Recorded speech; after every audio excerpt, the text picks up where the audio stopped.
सामुदायिक स्वास्थ्य केंद्र चरपोखरी भोजपुर बिहार का यह दिव्य प्रांगण और ठंड के इस गुनगुने मौसम में जहाँ पर भगवान सूर्य की रोशनी भी हम सबके ऊपर पड़ रही है और यहाँ पर खड़े होकर के हम दिव्य अभ्यासों का अपने जीवन में धारण करेंगे।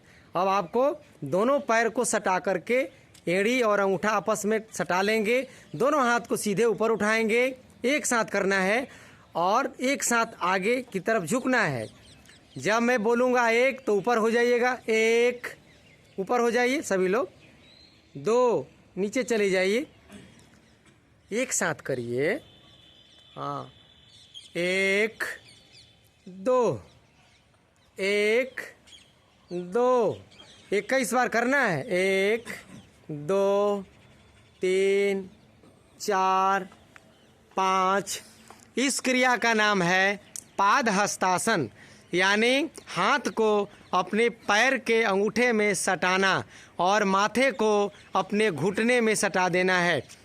ये आपको मैंने ध्यान करना है कि हे प्रभु, हे परमात्मा, हे सूर्य भगवान, हे दिव्य शक्तियाँ, हम आपसे आह्वान करते हैं कि हम जो अभ्यास कर रहे हैं वो अभ्यास हमारा पूर्ण हो जाए। तो मैं देखता हूँ थोड़ा नज़दीक चल के कि क्या हो रहा है, किनका किनका हाथ ज़मीन में सट रहा है और माथा ललाट में सट रहा है। तो आइए मैं थोड़ा परिचय जानना चाहूँगा। आप लोग करते रहे, कहाँ से हैं आप? जी हम प्रतापगढ़ यूपी से हैं। हाँ हाँ, यहाँ पर कैसे आना हुआ? यहाँ पर मेरी पुत्र वधू का जी आपके प्राइमरी शिक्षक में चयन हुआ है। अच्छा, अभी जो बीपीएससी से जो हुआ है जी तो उसी के मैंने कारण यहाँ पर डेरा लिए हुए हैं। जी डेरा लिए हुए हैं और यहाँ पर हम रह रहे हैं। जी और सारी व्यवस्थाएं व्यवस्थित करने के लिए जी हम लगे हुए हैं। और तो क्या शुभ नाम हो आपका? जी मेरा नाम विनोद कुमार गुप्ता है। जी देखिए, हमारे बीच में विनोद कुमार गुप्ता जी हैं और यूपी के प्रतापगढ़ के इलाके से हैं और यहाँ पर बीपीएससी की जो परीक्षा हुई बिहार सरकार के द्वारा टीचर की, उसमें इनकी पुत्रवधू उसमें ज्वाइन की हैं और उनको मैंने एक तरह से व्यवस्था दिलाने के लिए, रहने के लिए यहाँ पर इन्होंने चरपोखरी में डेरा लिया है और संयोग से हम लोग के योग क्लास में इनकी भेंट हो गई। तो ये सब देखिए, योग का मतलब होता है जोड़ना, तो हम लोग जुड़ गए और जुड़ कर के अभ्यास कर रहे हैं। तो इसको थोड़ा 5 बार और करिए, इसको 5 बार और करिए।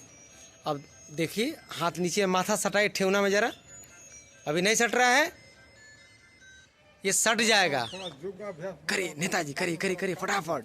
सत्यनारायण बाबू फटाफट करिए 21 बार गिनती के साथ, 1 2 3 4 5 6 7 8 9। ऊपर हाथ ले जाते समय आपको सीधा रखना है और नीचे ले जाते समय माथा घुटना में नहीं सटे, कोई बात नहीं है, हथेली को कम से कम ज़मीन में ले जाने का प्रयास करिए। निकलता हुआ पेट अंदर चला जाएगा, गैस कब्ज की समस्या दूर होती चली जाएगी, मेरुदंड लचीला रहेगा। और आपके कहा गया है कि जिस व्यक्ति का मेरुदंड जितना लचीला होगा, जिस व्यक्ति का स्पाइन जितना लचीला होगा, वो व्यक्ति उतना ही स्वस्थ रहेगा और उसकी उम्र बढ़ती रहेगी। बहुत अच्छा अभ्यास। अब देखिए, पैर को फैला दीजिए, इसका दूसरा स्टेप ले लेते हैं। पैर फैला दीजिए, दोनों हाथ ऊपर, और जैसे पानी को उबीचते हैं उसी प्रकार से आपको करना है। बहुत साधारण टेक्निक है और बहुत ही सरल अभ्यास है।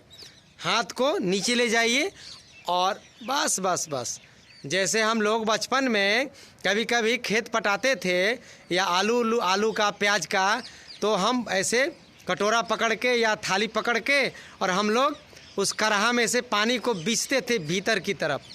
बहुत अच्छा, तो पानी नीचे से ऊपर चढ़ जाता था। ये देखिए, ये सब ग्रामीण इलाकों में अभ्यास हुआ करते थे दैनिक दिनचर्या में, लेकिन ये सब दिनचर्या धीरे धीरे हमारी छूटती चली गई और हमारा शरीर बिगड़ता चला गया और हम लोग बीमारियों के आगोश में चले गए। अब इस अभ्यास को रोक देंगे। अब क्या करना है आपको कि दोनों हाथ को झटके से ऊपर की ओर उठाना है आपको, एक साथ दोनों हाथ, और नीचे करिए ऐसे, जैसे एक सांस भरिए और सांस छोड़ते हुए नीचे। थोड़ा झुकना पड़ता है हल्का, जैसे जब छोड़ेंगे तो ऐसे करेंगे, ऐसे, हाँ एकदम। हे प्रभु का नाम लीजिए, वीर बजरंगबली का नाम लीजिए कि हे परमात्मा, हे बजरंगबली, आपके अंदर जो शक्ति थी, आपके अंदर जो दिव्यता था, वही शक्ति हमारे अंदर आ जाए। हम अपने भगवान को आइकॉन बनाएं, परमपिता परमेश्वर को आइकॉन बनाएं, उनका आदर्श बनाएं, और हमारा शरीर हनुमान जी की तरह हो जाए, राम जी की तरह हो, कृष्ण जी की तरह हो, भीम जी की तरह हो। तो इस अभ्यास को रोकेंगे, और रोकने के बाद देखिए क्या करना है कि आपको अब एक हाथ यहाँ रखेंगे और साइड से ये उठाना है, ऐसे ऐसे। तो साइड की भी चर्बी मेल्ट होगी और आपके पैर स्वस्थ होंगे। देखिए यहाँ पर बहुत अच्छा हो रहा है अभ्यास। थोड़ा झुकना पड़ेगा, ऐसे झुका, ऐसे ऐसे ऐसे। हाँ, एक हाथ कमर पर रखेंगे और इधर झुकेंगे, ऐसे ऐसे करेंगे। हाँ हाँ, थोड़ा किनारे हो जाएंगे। हाँ देखिए, ऐसे गया, 1 2 3 4 5, झुकाइए और दूसरे हाथ से कर लीजिए, पैर बदल लीजिए थोड़ा। हाँ, सारे जहां से अच्छा हिंदुस्तान हमारा, यह हिंदुस्तान, यह भारत की धरती पूरे विश्व में सबसे सुंदर है। और यहाँ के लोग जो जन्म लेते हैं वो अपनी धरती को माँ के समान दर्जा देते हैं, मातृभूमि को प्रणाम किया जाता है।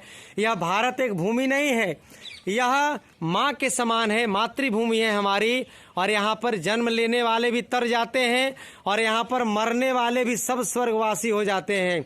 चाहे पापी मरे, चाहे पुण्यशाली मरे, सबके नाम में क्या लगते हैं?